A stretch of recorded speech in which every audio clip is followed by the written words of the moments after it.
He just left me. He's not here.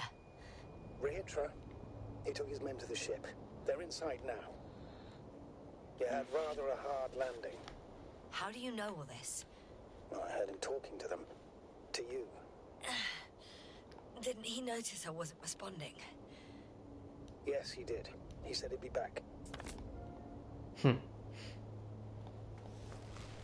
If he expected me to wait here, he's sorely mistaken.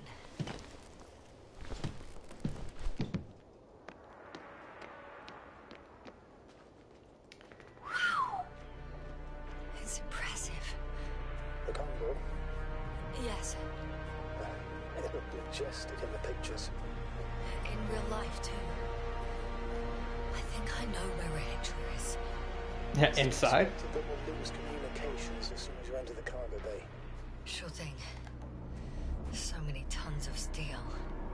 Indeed. We'll have to establish a connection using one of the devices on the ship. I'm sure we'll find one in the command bridge. Later, Astrogator.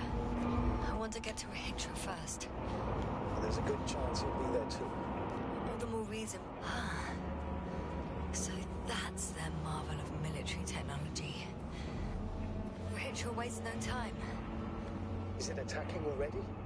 For now, he's only released a Cyclops, as they call it. The hell is he thinking? It's floating majestically, 3 meters above the ground. Ah.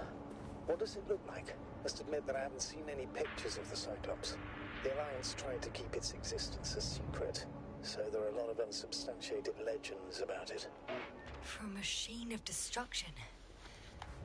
Quite inconspicuous, I'd say. Sort of like a massive, heavily armed spinning top. There's one more thing, Yasna. This is important. I'll be able to confirm it in a while, but so far everything indicates... What is it, Astrogator? Headquarters were right about the Invincible. It's actually flying here. If I'm reading the message correctly, they'll be here in a few days. They're looking for the missing Condor. And they have no idea of the danger. In other words, it solves the mystery of why they're coming here. A rescue mission. And we were treating them like enemies.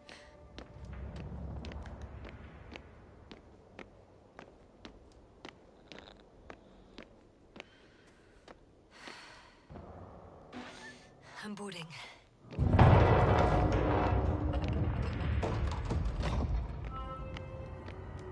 Oof.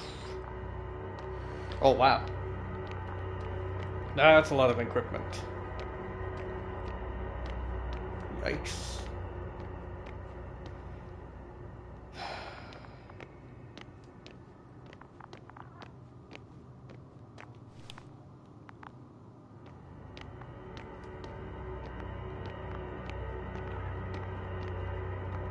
I'm sorry. You won't need this anymore.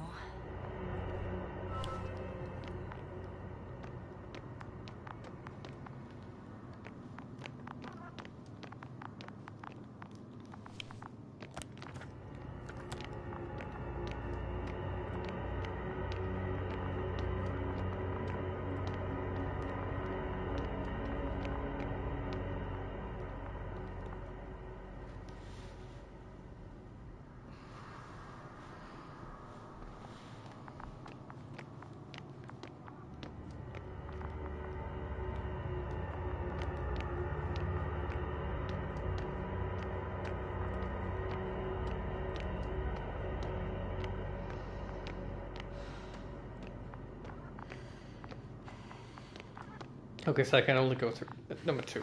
Hold on.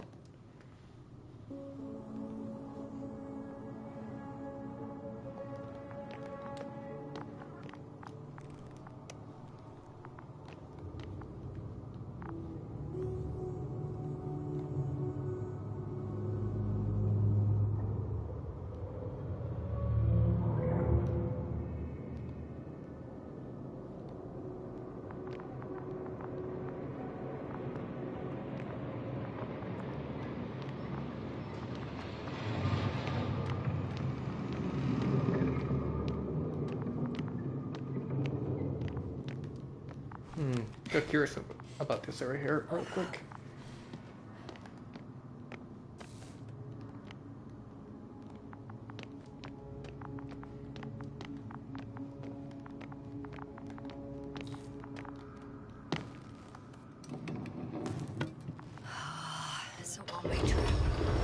Oh, okay. Let's take me out.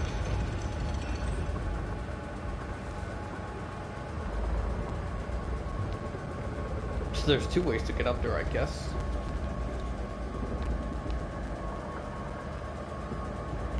Unless, of course, the main elevator doesn't work.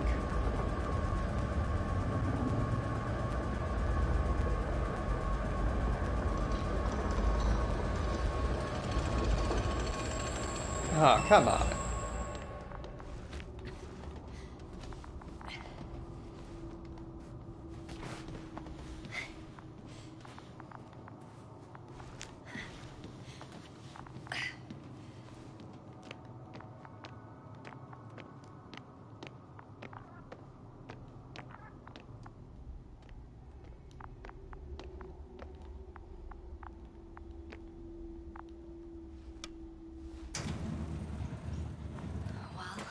Go up.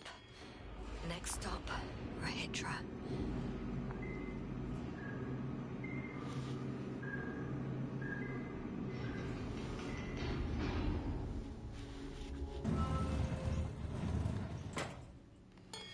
Okay.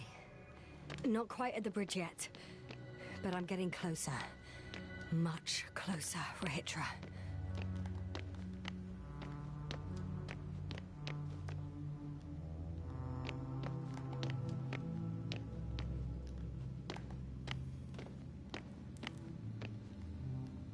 It must be the medical wing. Surprisingly, everything's still running. Was Rahitra here?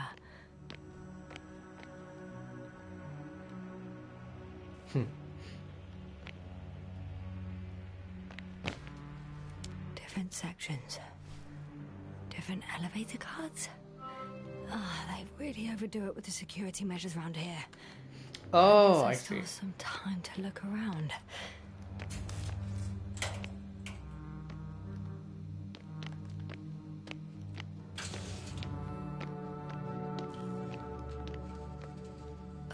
Someone tried to eat soap. Ew. Damn, what the heck? Minor announcement given to the general public courtesy of the command. Important loss of the Barna brand watch with a starfish-like dial face in the military for 4 generations. Repaired once by a father who was a watchmaker. Owned by his astrophysicist son, the phenomenon of cosmic time dilation does not diminish the sentimental value of objects. Nor according to current research does it give any chance to go back in time and not lose the artifact. The kind finder is therefore asked to return it.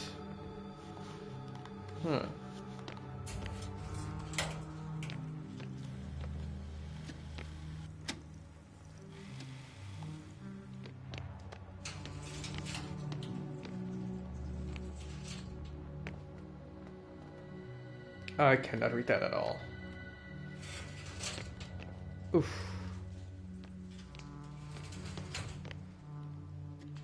Mad scribbling everywhere.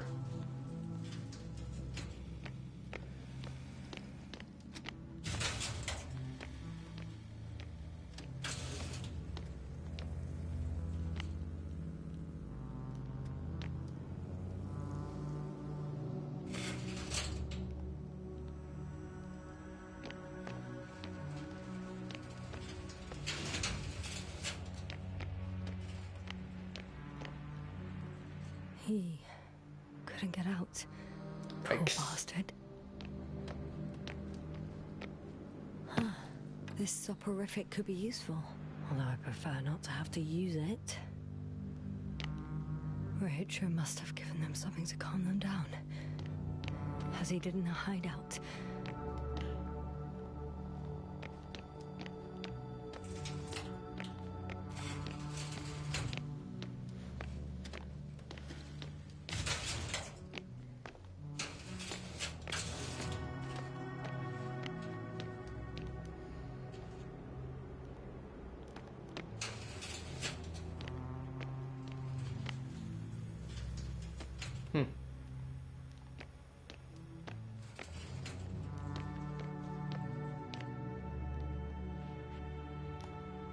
protection against the flies, chemical methods.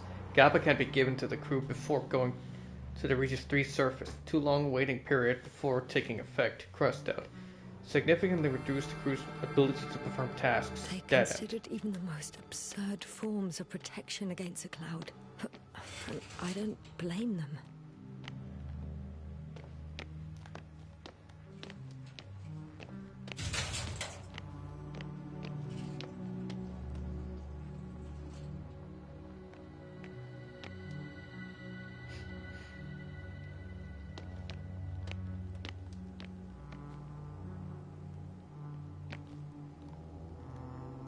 The machine introduces point magnetic impulses into the brain, causing a depolarization current which stimulates the selected area of the cortex, as well as other areas.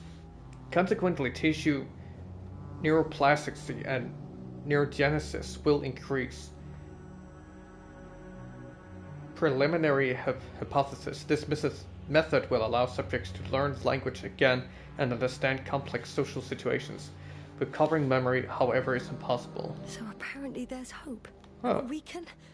No. Wait. The memories won't come back. So much for the hope. Well, it still gives them a better chance compared to having to learn everything again.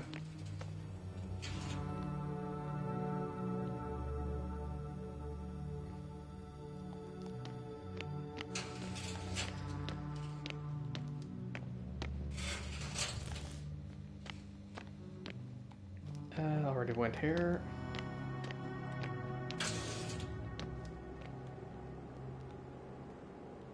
Oh, wow. Yeah, you're gonna have to read that yourself.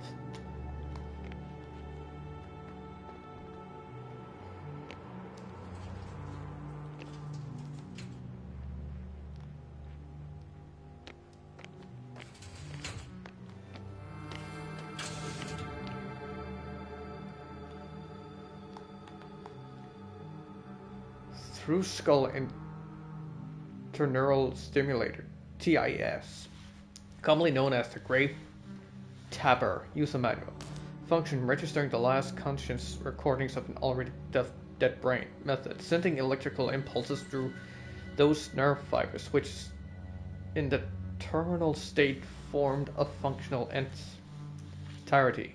One should proceed along the lines of the following schemes. Use TIS to cleanse the skin on the deceased forehead. Attach 6 flat electrodes with elastic tape to areas labeled in the scheme. Set dials in the apparatus according to provided values and activate TIS by pushing the start button. Take on headphones attached to the apparatus. Observe the last records of the deceased brain. Attention, the foregoing manual should be applied only in the case of recently deceased or deceased in an early stage of decay. The result of this examination are deemed uncertain and potentially unethical. Oof.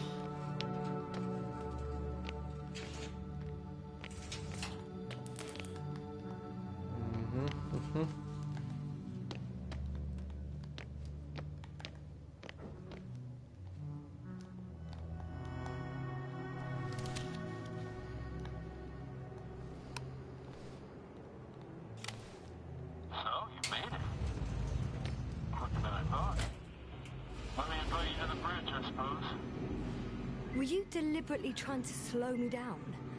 I didn't design these elevators, if that's what you're asking. No, that's not it. You can clearly control them, but... Never mind.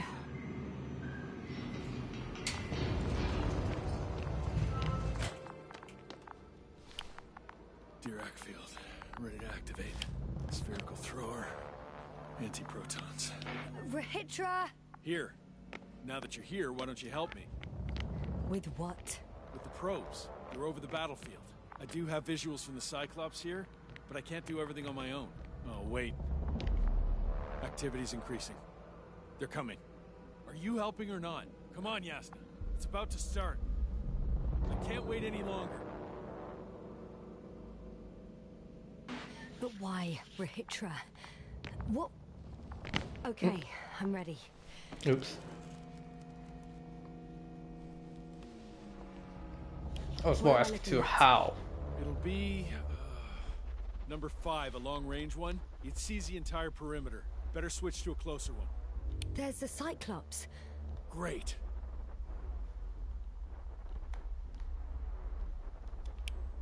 Force field activation. I confirm. Field active. The cloud's within reach. I'm shooting.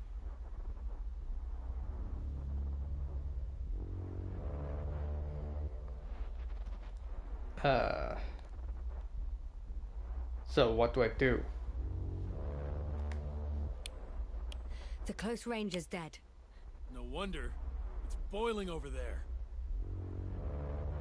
The field is shrinking. Calm down, Yasna. It will hold.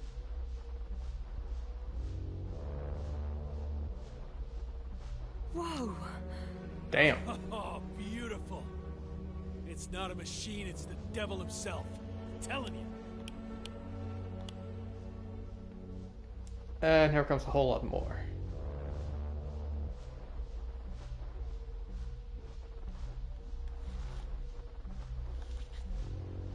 Uh-oh. One collective Shit. strike. I'm losing connection. You see anything? They're creating a tight formation. A cyclone. Fucking shit! And the Cyclops is gone. Now learning is smart. That can't be good, right?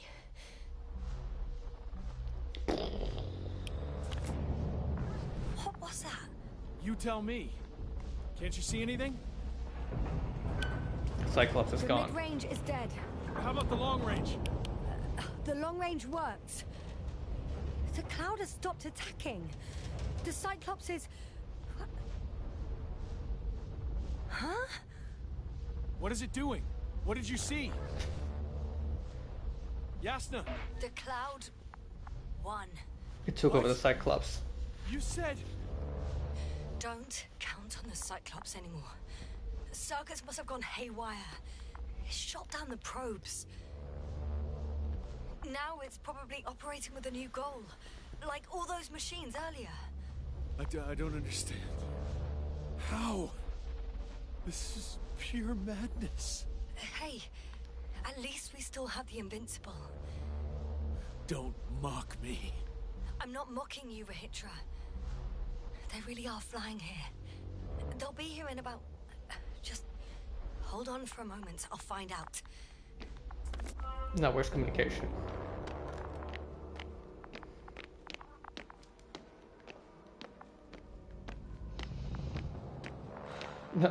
Hello.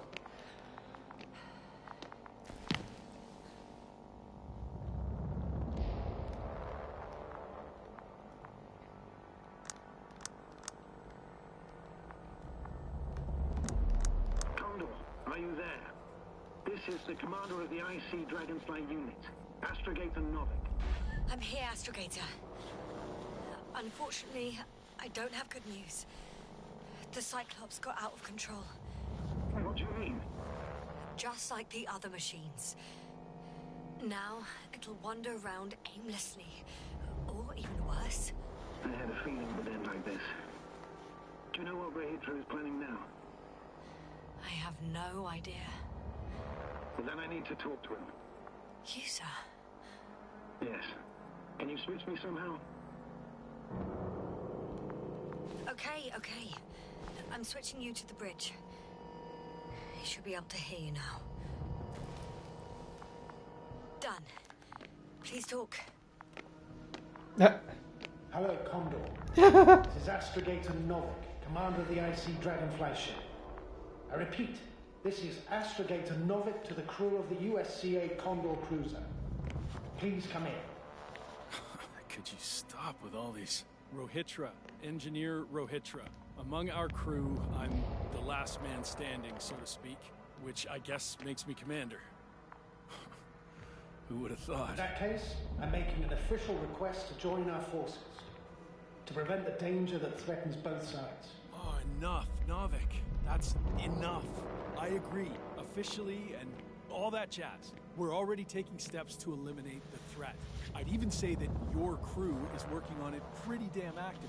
We stopped playing defense and took the fight to them. The Cloud suffered significant losses. As a counterattack, though, it disrupted our communications. Playing defense sounds a lot better than we're getting our asses kicked. Doctor, not now, please. No, it's true. Fighting against the Cloud is exceptionally difficult. But any opponent can be defeated. All it takes is the right tool. Meaning what exactly? Let me remind you that we're dealing with a dispersed entity whose technological prowess is still unknown. And it has so far destabilized every machine sent its way. Even the most specialized ones. That's why I'll keep it simple this time. No electro brains, no memory, only pure energy. You still haven't answered me, Ritra. Please, just tell me straight. What are you up to? I'm arming the charges. Arming what? Explosives, cluster munitions? The Condor itself? Hydrogen. What? Rahitra? Are you serious? Damn right. I won't leave all this unresolved. How many warheads do you have? 54. From 30 kilos to 100 megatons. Oh, that's quite an arsenal.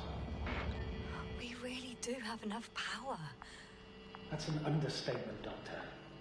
An amount of energy could rip the planet to pieces.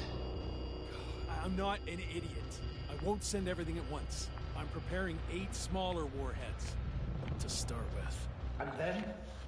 We'll see. Are you sure this is a good idea, Rahitra? Listen, Yasna, I know how it must look to you. A hot-headed guy from the Alliance who wants to use nukes. But put yourself in my shoes. I have 24 hours tops of complete situational awareness. I'm taking action here and now based on my best judgment. I don't know what will happen later. Where will I wake up? In what condition? So I'm going to avenge my people before that happens and ensure the safety of those who survived. They all deserve better than this. I know you understand. You're like me. You would do anything for your crew.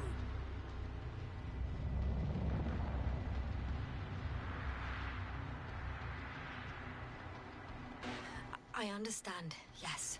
Although it's hard to talk about revenge here. We are dealing with creations of necro-evolution. Dead evolution. And probably non-sentient ones. Taking revenge on the Cloud is like... Whipping the ocean for sinking the ship? Exactly. Like Xerxes. That's why I would consider this problem in the category of neutralization. Not vengeance. After all, nothing guarantees the flies will stay on Regis 3 if they continue to evolve. Wait a minute, Doctor. Even if they were to master space navigation, wouldn't it take hundreds of thousands of years? Millions of years, even, considering the evolutionary timeline. However, they could threaten humanity much sooner, by sheer chance. Not a chance I'm willing to take. Let's not overreact. If we factor in sheer chance, we might as well get killed by a meteor. No, Novik. It's not a meteor or an ocean or a storm. They don't hunt or degrade or cripple you mentally. You, Rahitra, are still reasoning as though we were standing face to face with a thinking opponent. What if these beings are not our enemy at all? Oh, no. Don't you dare. Good one. Are you forgetting how many of us they've already killed? I will never forget, Rahitra. Still, I can't help feeling that they operate without any strategic plan. They attack from one incident to another. They're non-sentient, as the doctor put it. So They're what, more like stupid? locusts. And that's why they can't be hostile? It's absolute nonsense. Well, it could be.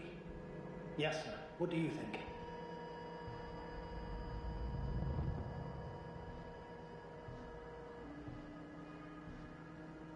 Sentient or not, they are the enemies of all protein life.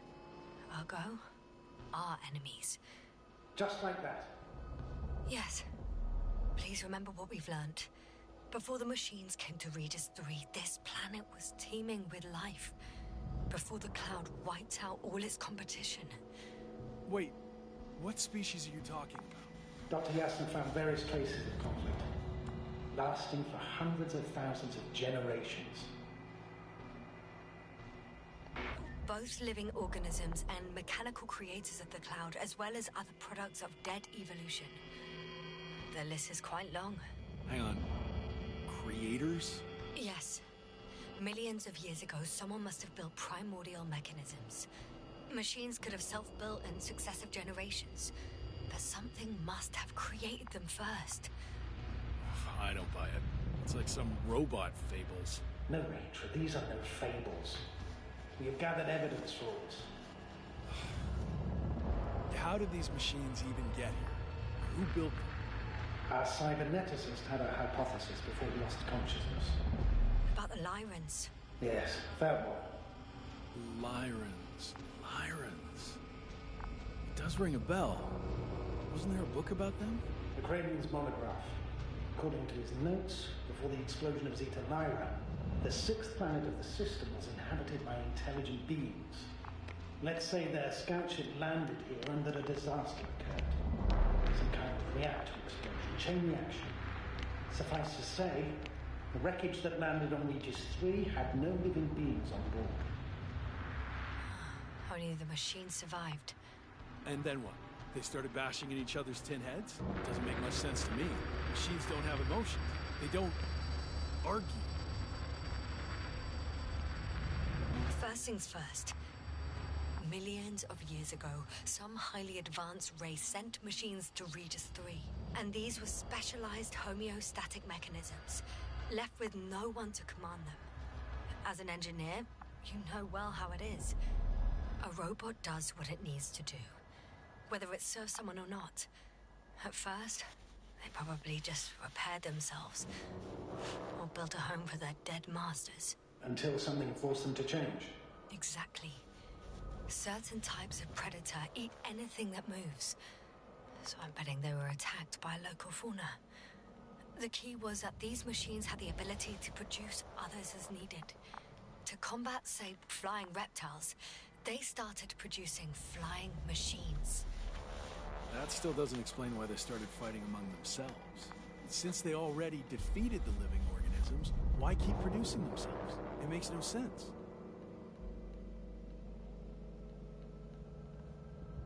What is the guiding principle of a homeostat? To survive. Apparently the machines pose a threat to one another. They use the same source of energy to function. A common, finite resource. Okay, but why did some flies survive this? Not something bigger and better. The way I see it, they were better. The best. In necroevolution, the bots that used up the fewest resources won. So they miniaturized, or became sedentary. The former process gave rise to the cloud. The latter started this bizarre genre of metal structures, resembling vegetation, which formed the city. And they're still growing? No. They lost the fight for survival, and now they're just rusting remnants. Only one form survived. The flying microbots that conquered all land areas on Regis 3. So these flies were just the best adapted? To the conditions of this planet? Yes, that's how it works. So, to summarize, some alien race sent advanced robots to Regis 3. The local dinosaur-like monsters tried to eat them, so the robots produced other robots, which produced more and more robots, until they fell victim to their own overproduction. After a number of iterations and wars for resources, they spat out the murderous cloud, which took over the planet. Indeed. To put it simply... For me, the matter is perfectly clear. It makes no sense to bomb these creatures. I'll even say it's a greater danger to us than to them. But how else do you imagine defeating the cloud? But that's the thing. I don't. It's invincible. Yes, do you agree? Well...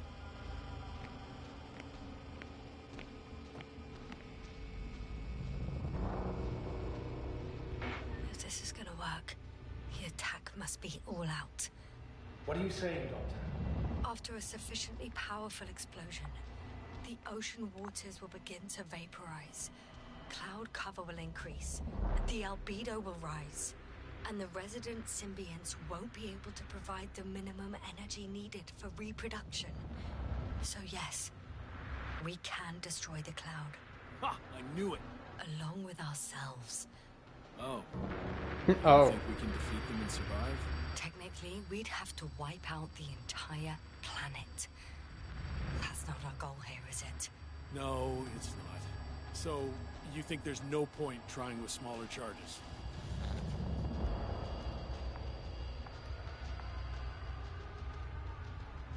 I guess it won't hurt to try, with a few small missiles. You guess, Doctor? Are you sure you want to risk it just to find out? It's not really a big risk, sir. Well, I still have significant concerns. But you're the one there, not me. Maybe I'm not seeing the whole picture. Well, indeed, Novik. I knew Yasna would understand. Now give me a minute. I'm almost done.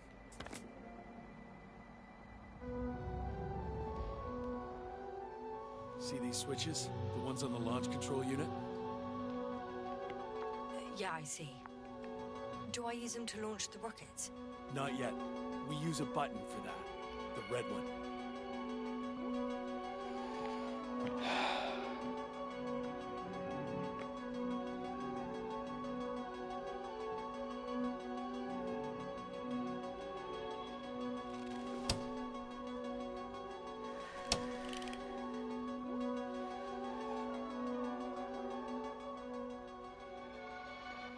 Well, what are you waiting for? Yes! Just one.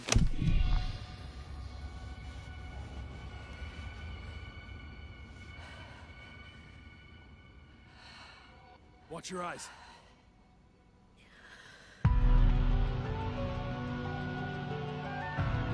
This is probably not even gonna help at all.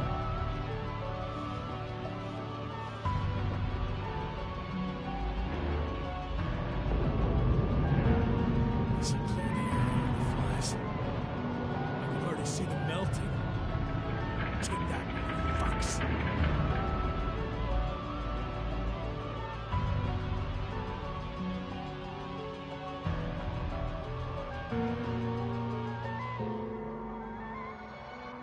Oh, damn. Hitra, they're flying this way.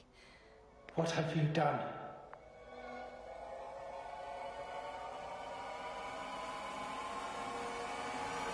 There's way too much. Astrogator, you must evacuate. Now. I'll join you later.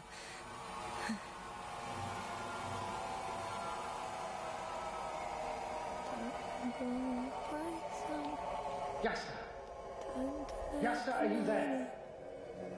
All my legs are heavy, and the field is not inviting.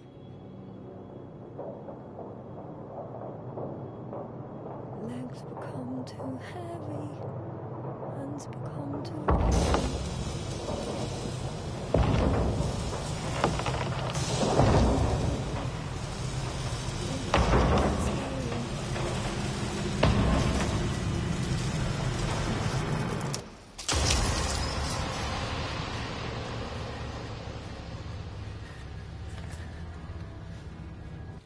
The Invincible.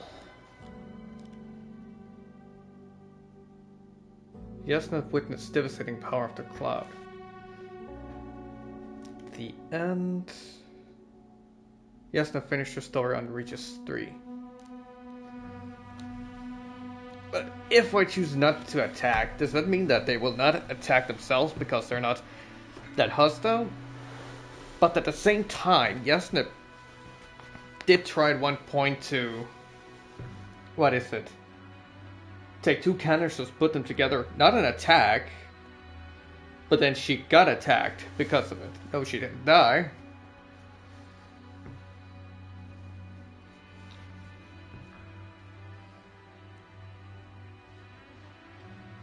But they would most likely come after them at some point either way because they need nourishment.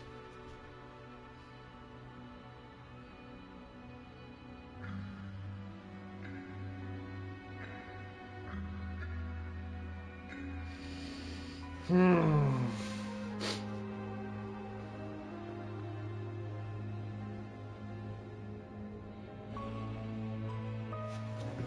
I can, I want to take a second playthrough so I can see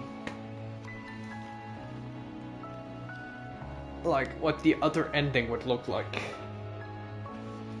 if I chose not to bomb them.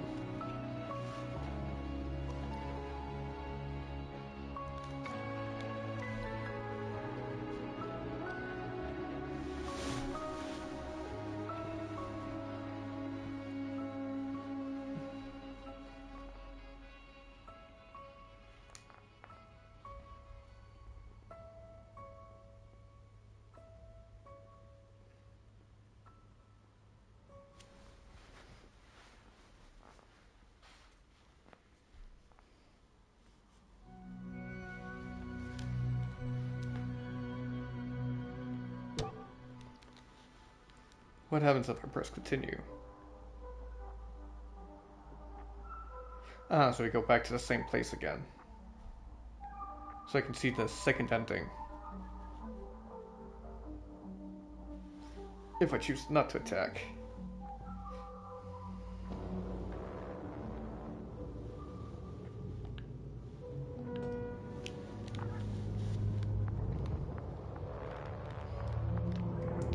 Uh-huh.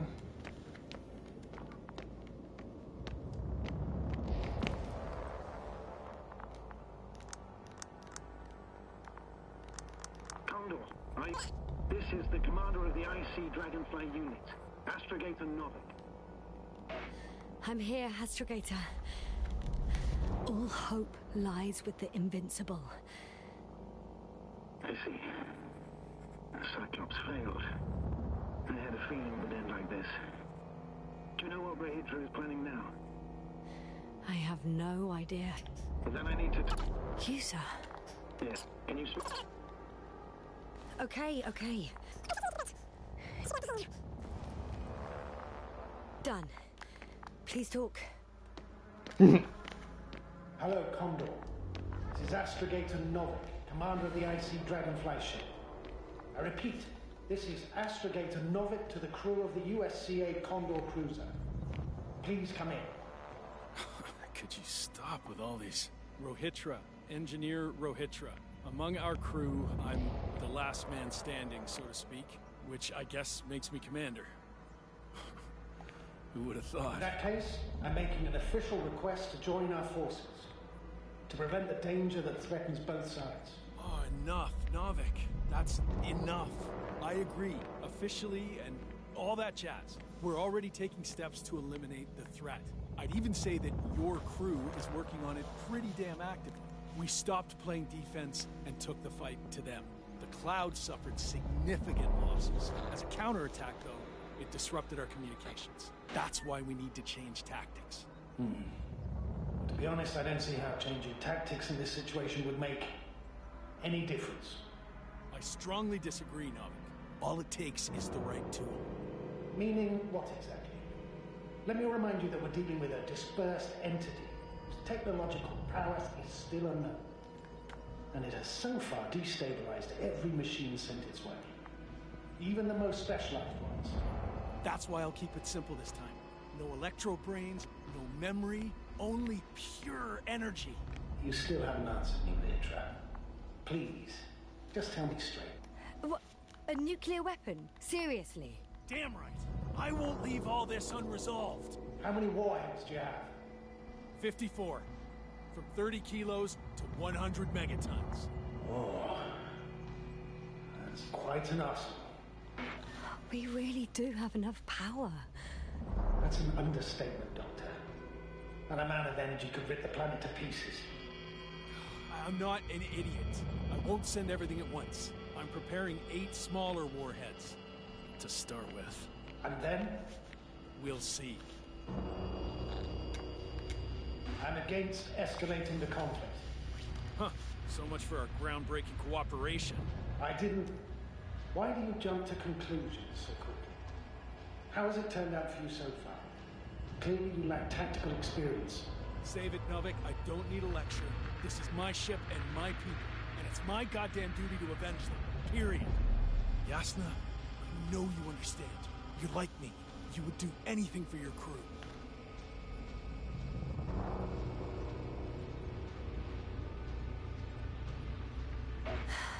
Look, I understand how you feel.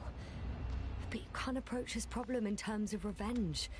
We are dealing with creations of necro-evolution. Dead evolution. And probably non-sentient ones. Taking revenge on the Cloud is like... Whipping the ocean for sinking a ship? Exactly. Like Xerxes. We won't gain anything from a mindless attack. On the other hand, knowledge about these creations may turn out to be crucial in helping their victims. In helping you, Rahitra. My memory, you could... It's possible. Well, thank you. What for? I haven't done anything. For reminding me of my mom. But as long as the Cloud is a threat to others, my condition comes second. You, Rahitra, are still reasoning as though we were standing face to face with a thinking opponent. What if these beings are not our enemy at all? Oh, good one. Are you forgetting how many of us they've already killed? I will never forget, Rahitra. Still, I can't help feeling that they operate without any strategic plan. They attack from one incident to another. They're non-sentient, as the doctor put it. So what, they're stupid? And that's why they can't be hostile? It's absolute nonsense. Well, it could be. Yes, sir. What do you think?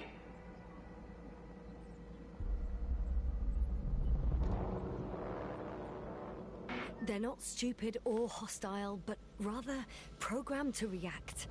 To radio waves, to brain waves. How? They're breaking down communications. To thwart the exchange of information. So... they see no difference between a man and a machine? They take our brains for transmitters. That's why they're attacking us? Exactly. Wait, what species are you talking about? Dr. Yasna found various traces of conflict, lasting for hundreds of thousands of generations. Both living organisms and mechanical creators of the Cloud, as well as other products of dead evolution. The list is quite long. Hang on. Creators? Yes. Millions of years ago, I someone can't must have skip built this. primordial mechanisms. Machines could have self-built in successive generations, but something must have created them first. I don't buy it. It's like some robot fables. No, Rachel, these are no fables. We have gathered evidence for all this. How did these machines even get here? Who built them? Our cyberneticist had a hypothesis before he lost consciousness. About the Lyrans. Yes, that one. Lyrans. It does ring a bell. Wasn't there a book about them? The Cranian's monograph. According to his notes, before the explosion of Zeta Lyra, the sixth planet of the system was inhabited by intelligent beings. Let's say their scout ship landed here and that a disaster occurred. Some kind of reactor explosion, chain reaction. Suffice to say, the wreckage that landed on Regis 3 had no living beings on board. Only the machine survived. And Oh, actually, no. They started bashing in each other's tin heads? Doesn't make much sense to me. Machines don't have emotions. They don't argue. First things first. Millions of years ago, some highly advanced race sent machines to Regis 3. And these were specialized homeostatic mechanisms, left with no one to command them. As an engineer, you know well how it is. A robot does what it needs to do, whether it serves someone or not. At first, they probably just repaired themselves, or built a home for their dead masters.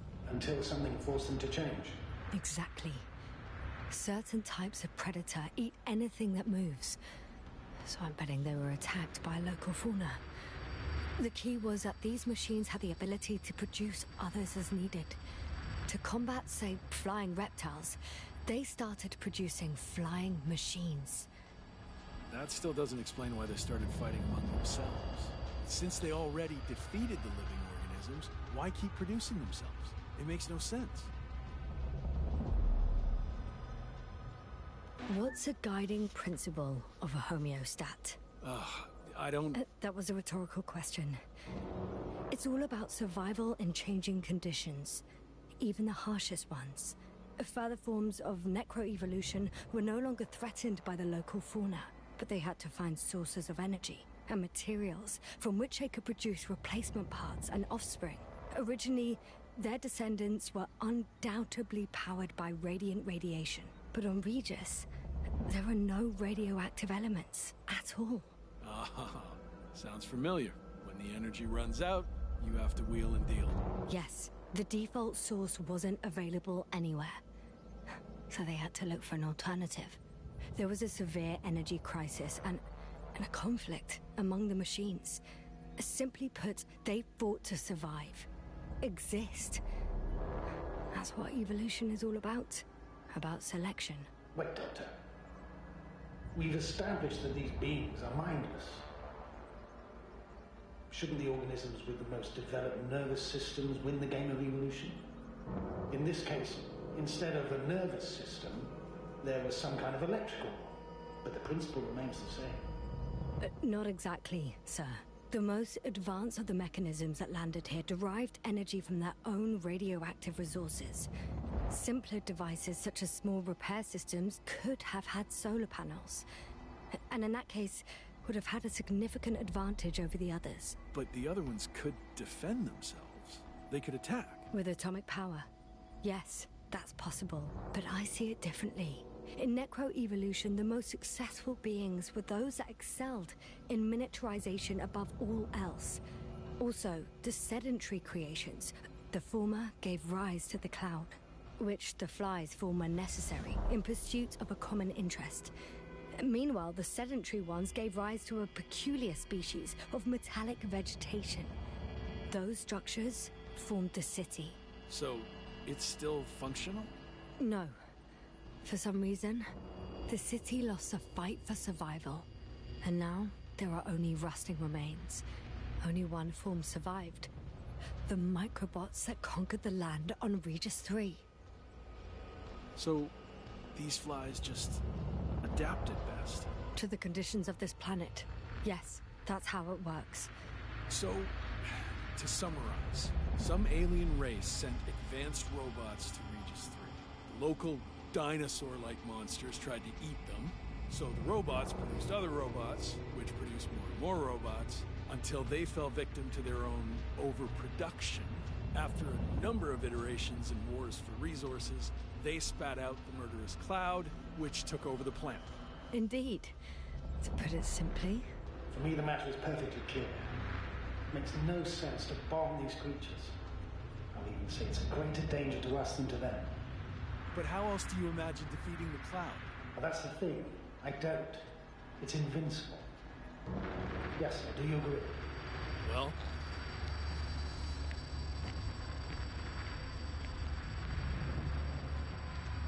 Yeah, I very much agree. Another attack would make no difference. Just a few flies are enough for the cloud to regenerate. What if we destroy their nests? No, Ritra. Unless we want to destroy the entire planet, it's impossible to eliminate them all. And even then, there's no guarantee they would die in space. After all, the flies need no air, water, or food. Only solar energy. But what else can we do, if not attack?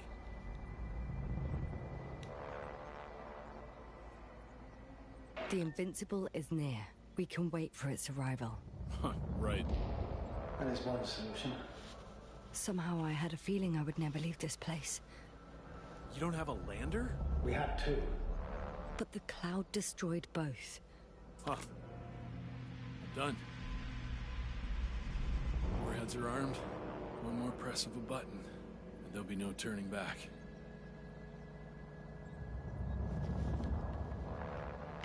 I can't. That was close. I'm suspending all actions leading to conflict. But what should I do now? We no longer have any landers. So I hate to say it, but I can't help you. And believe me, I would like nothing better. I'd prefer to fly away from here. Go back home. I'm sorry, Yasna. If only I could switch places with you. I know.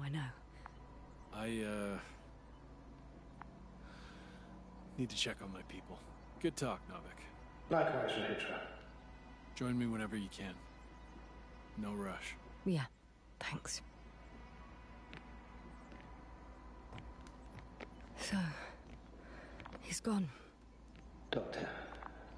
Not really. Yes, no. It was truly an honor. I'm having a hard time finding the right words.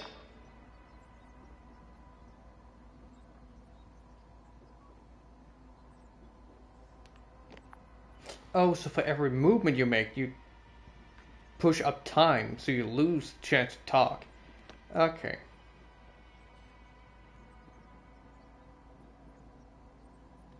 I have one last request. I'm listening. I'd like Koval and Krauter to remember me, even just from your stories. Of course. I'll let everyone know what you did for them. No, I don't care about gratitude. I just want them to know who I was. I am. Right. I will try to do justice in capturing your extraordinary character. Although I must admit, it's not an easy assignment. As always. I'm not making anything easier for you, Novik. As always, Yasna. Have a safe journey. Thank you, and take care. Over and out.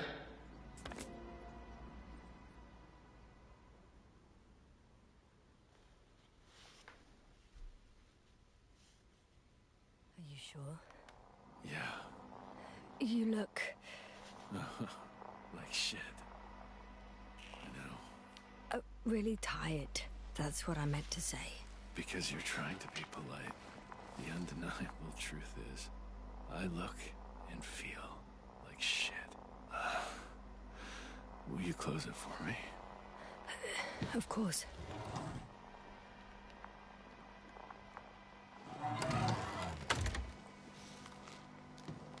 Support and stimulants will help you. I won't sleep. I can't. You know that.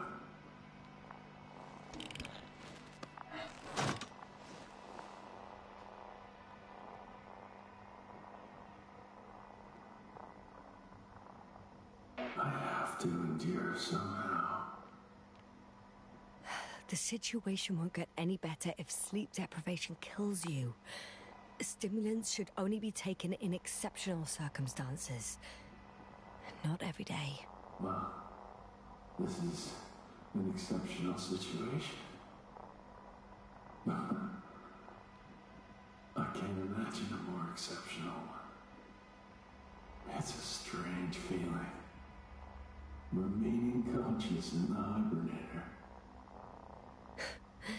You clearly haven't visited the infirmary often. This is a standard procedure for a long recovery. Will you take another look at Landor and Spluskas?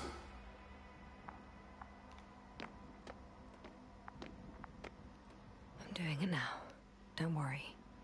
Thanks. Are you still wondering whether to go to the nest? This is probably your last chance. If you want to make it before the Invincible arrives, it would be good to have you here. When they come, the journey there and back will take you about 12 hours. No, I'm not going. I know it's a unique opportunity to get closer to this phenomenon, and I might never get another chance. But I've thought about it a lot, and I'd rather stay here with you. Now rest. You should save your strength for their arrival.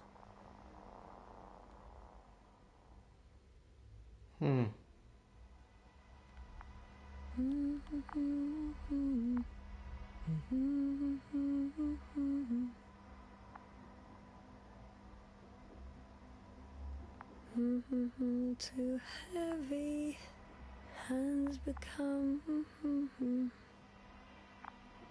down you go, oh bright sun. Night is not that scary. And the clock disappeared. At last, they've arrived. Rahitra, do you hear? Landing now.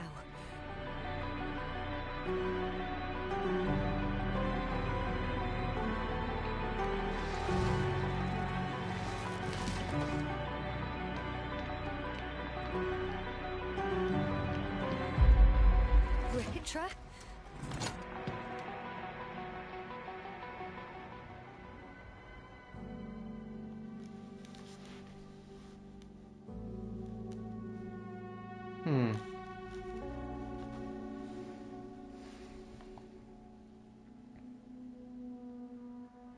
Well, we already seen the credits, no need to go through that again. Well, interesting to see this game. Ugh. Unfold this way. Very interesting story.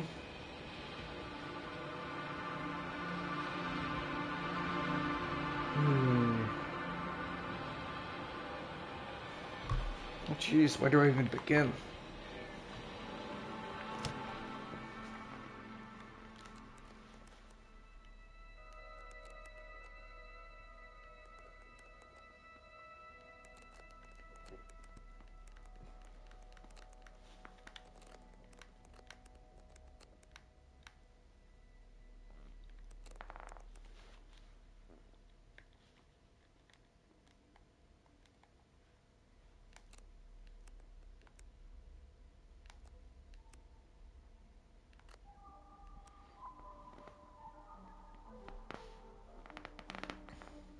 Okay, so you can see all of the possible outcomes.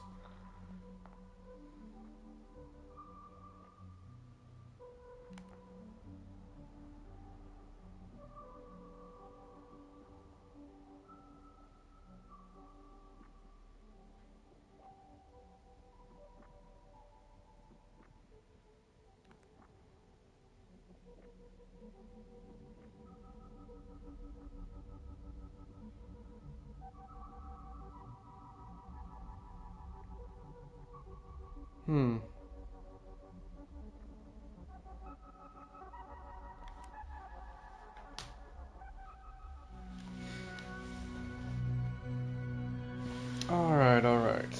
So,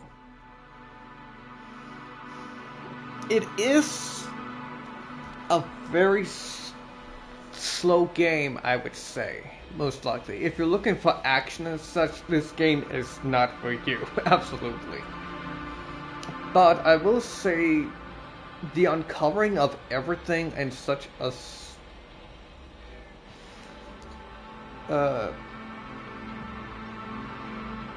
feels very rewarding as you find out step by step what has happened.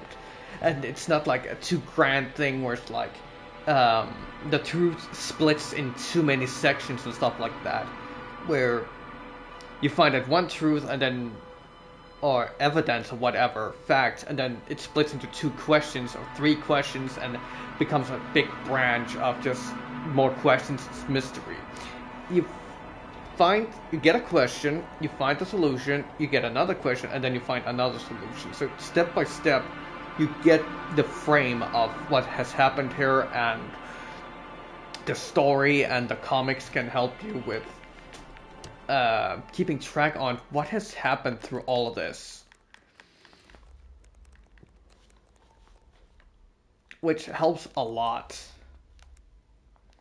Oh, and you can also even see it from a standpoint of when the Condor got here.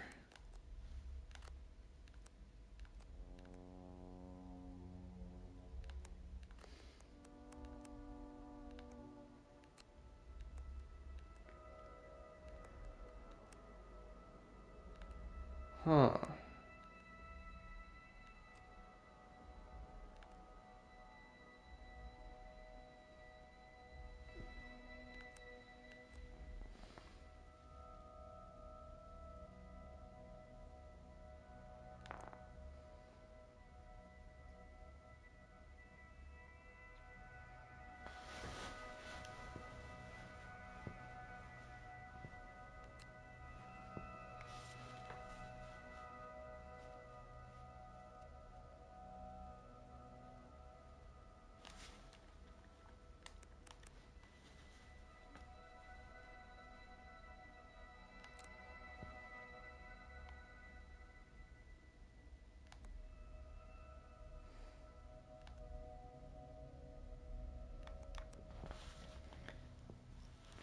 So there is somewhat of a, it's not, the story isn't too complicated, progressive and expanding and being told. You take it slowly, step by step, kind of like a book, I would guess, but, no words to describe everything. There's just the conversations and what you can see around. But they do help you a little bit with talking between the characters, with giving you also an understanding of what has happened on a... Sure, they do it in a very professional and scientifically way of speaking it, but in a way that's, at least I would hope, to most people is somewhat comprehensible, on giving an idea of what has happened, and you can find it in your own words on how to explain it. And as I said, you start out with a clear thing of, first you have to understand, where am I and what am I doing here? And then you slowly find the camp. Oh, you have found the camp. Now you have to get communications where you contact I don't remember his name is your Arch something, the guy back on the Dragonfly, your commander, let's just say commander. You contact your commander, you find some people there, they are unconscious. Now you have to understand why are not unconscious, but they are non-responsive. You can't communicate with them properly. You find out the fact that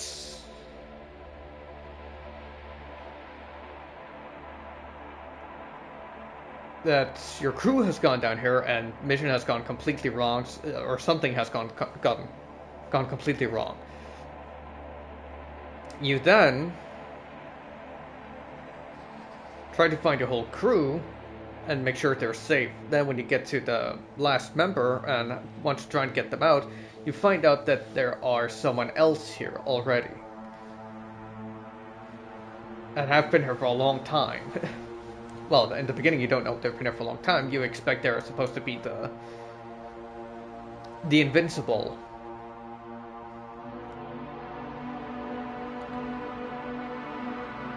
Well, the Alliance is there. And then slowly, of course, progresses. I'm not going to go through it too much.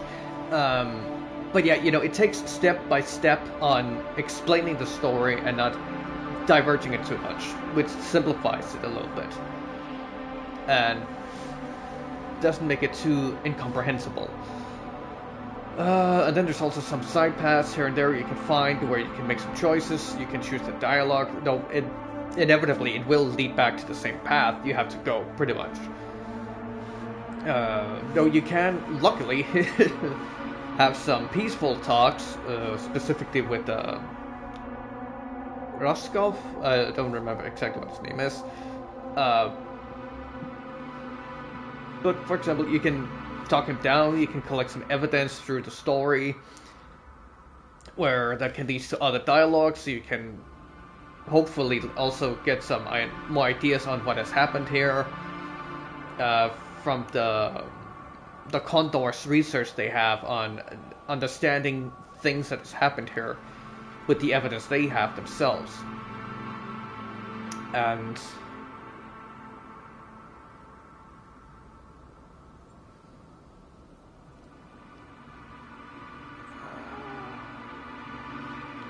to some thorough conclusions about the whole thing and understanding, which you also do at the end, where you can choose to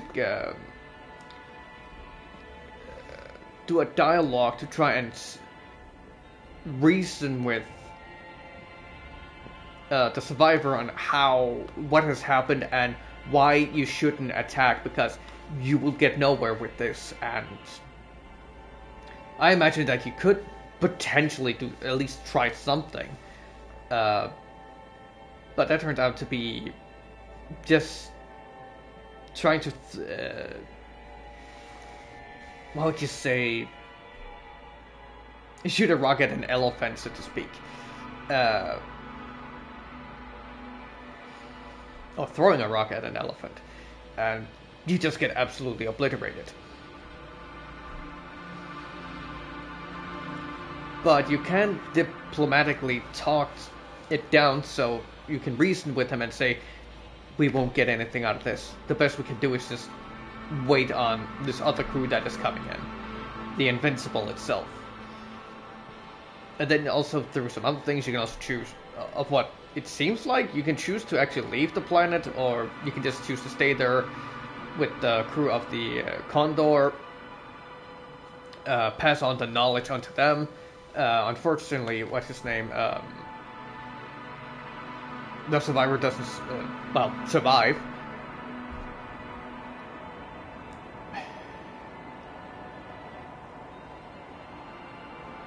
And nothing really gets resolved, but you can also choose to leave him and maybe try and understand more about the swarm, the flies, and maybe in some way, not necessarily learn to control them, but better learn to understand them.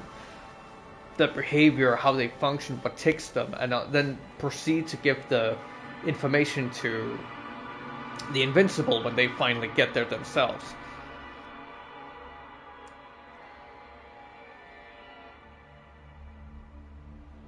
But there are some nice twists here and there where, for example, you, in the beginning, think, or it's hypothesized that the Alliance members that are there are the Invincible, but that would not make sense, which you then find out the twist that this is a crew that's been here for incredibly long who has tried to understand the planet themselves also. Which then turned badly, to say the least. So the story is very deep and is taken a bit slow, but also it helps you with understanding it. So I very much like this game in that aspect. Though I maybe would have wished there had been a little bit more of slightly bit of action, but that's just a small thing, a personal opinion. Like, it's nothing that's the story is interesting, so it doesn't really bother me that much. Where there are some sections where there is a little bit of shooting, a little bit of like survival, or a little bit of you have to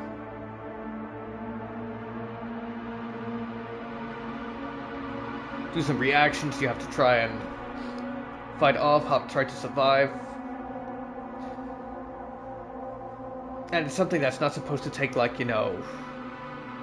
days and weeks to survive and stay there. It's just something that's supposed to take a couple of hours, a day or two of you staying on the planet, and then that's supposed to be it.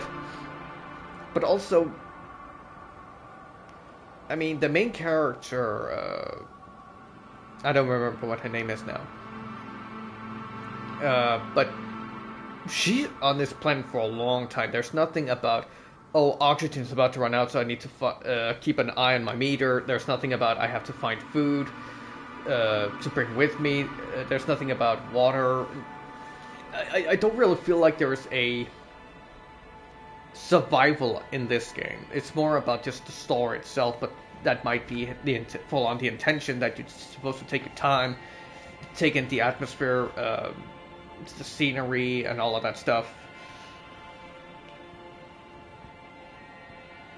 And I will say, it is beautiful. It is beautiful. There is a lot of good scenery you can find here and there where, for example, I keep thinking Sonia, but that's not her name, I'm pretty sure. What was her name again? Yashna, right. Yasna climbs up where she finds the survivor, where she looks at the scenery and is like, this was worth the climb. And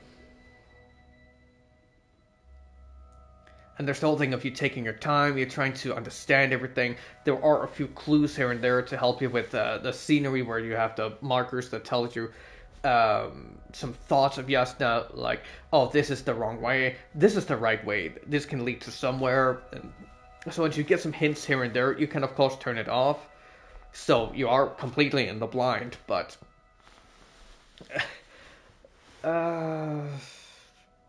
I did like that they added some things so you could get an idea of things.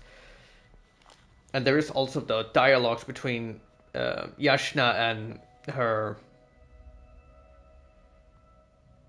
the Dragonfly's commander, where you can get some back and forth there a little bit to also add some character and personality.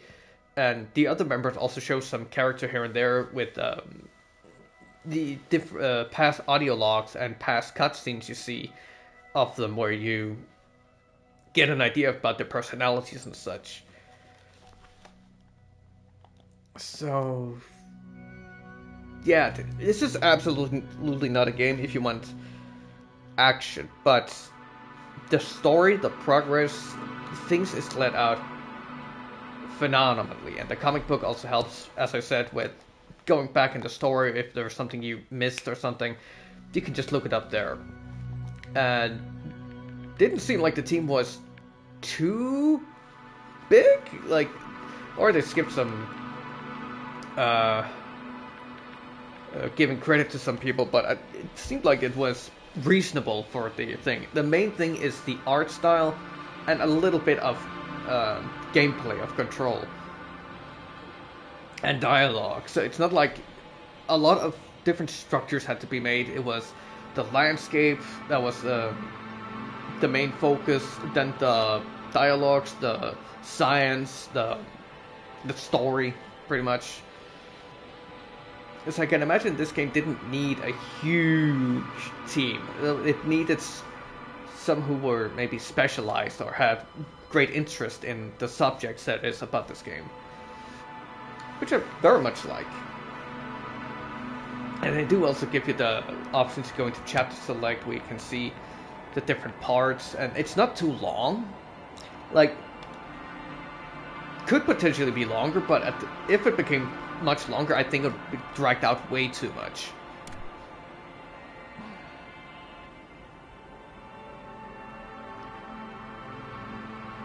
So yeah, I'm a huge favor of this game, and also the silence in the background also makes you feel like the emptiness of space, like you're all alone, and the only contact you have is with the Dragonfly's commander. So I think it's a very beautiful game. It's very artistic.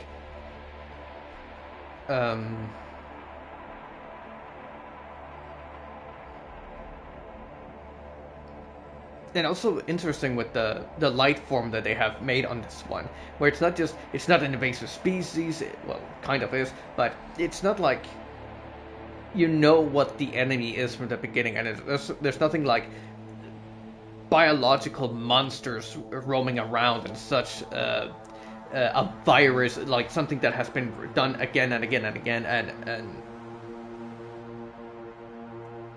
like evil, invasive alien species that's come in and taken over stuff and everything. It's just small things here and there.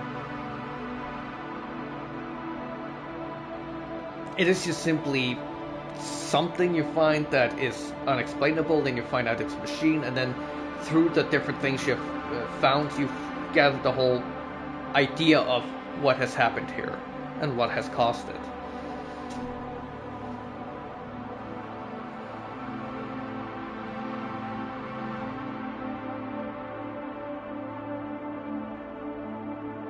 And yeah, and then it causes it to unfold what has really happened. That is just robots that has been sent by alien species that then just died, and then the robots were left with no command, so they just had to survive as best they could. A self-defense mechanism and such.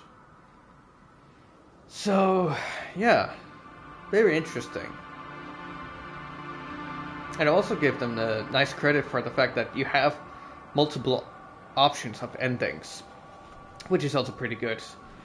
And I expect that the only way you can get the peace ending, the peaceful one where you don't blow up everything, is through finding all of the information in the background. You explore, you try to understand, you're curious, you as I said, explore, and these things give you unlock the chance to understand and explain and give reason to why we shouldn't do this because it will just end badly. Which is very awesome. And also, in itself, gives a reward for yourself. I understood this, so I ended up in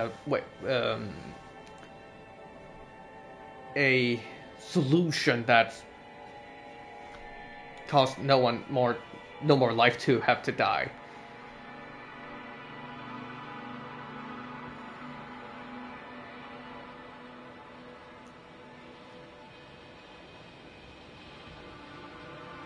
So yeah, I don't really have anything bad to say about the game, other than nitpicking on the fact that I would have wished that had been a little bit more feeling of needing to survive with, as I said, food, oxygen, water, some stuff like that. But I also understand where they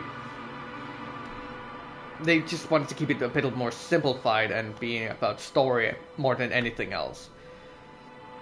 So I can't really,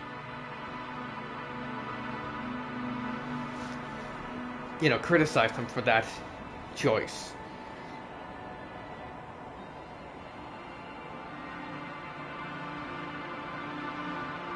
And as a at no point ever in the game did I really feel stuck. So, yeah, I don't really have any complaints in general about it. Almost 3 hours. Well, a good portion of this me just yapping about the game and how I like it. But, yeah, I'm gonna have to be calling here. Let's see. If I were to give this game a score, I would definitely give it a 9 out of 10. Potentially a 9.5 out of 10.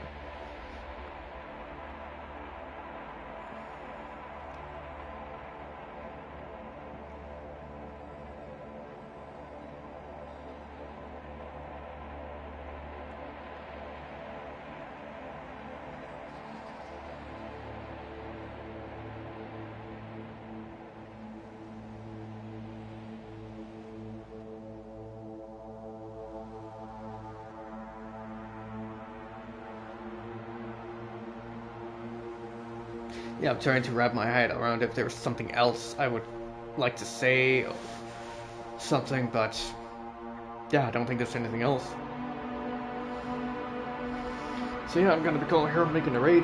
Tomorrow, I will most likely be starting out with a new game I haven't played before. The one that I mistook Vertigo 2 for, which is called Tiger Blade, a VR game. And then afterwards, we'll have to see. I will most likely be going over some more.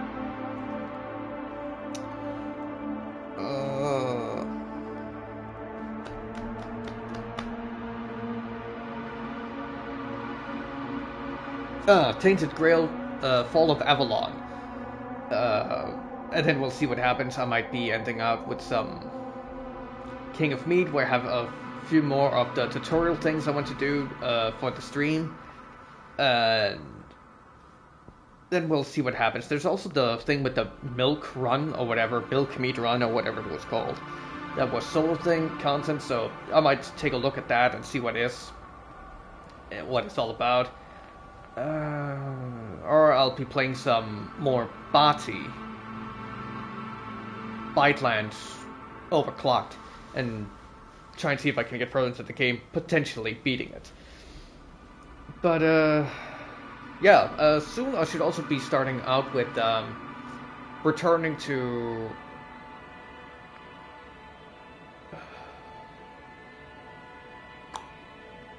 Palworld again, as I think I've made enough progress, leveled up, find out some of the pals I want to focus on a little bit with using. For now at least, caught some more special ones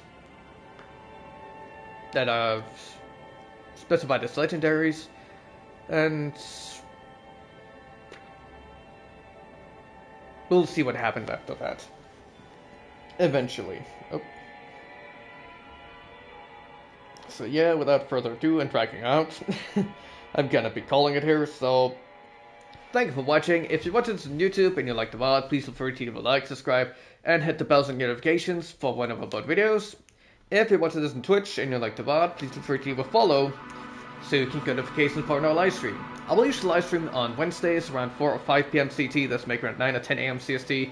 Weekends can be a little bit on and off, though I will usually try and live stream around 1 or 2 p.m. CT, that's making around 6 or 7 a.m. CST. Some days are going to be on schedule, but I will try and notify at least 30 minutes before on Blue Sky. So, thank you for watching, take care, and see you next video or live stream. Bye!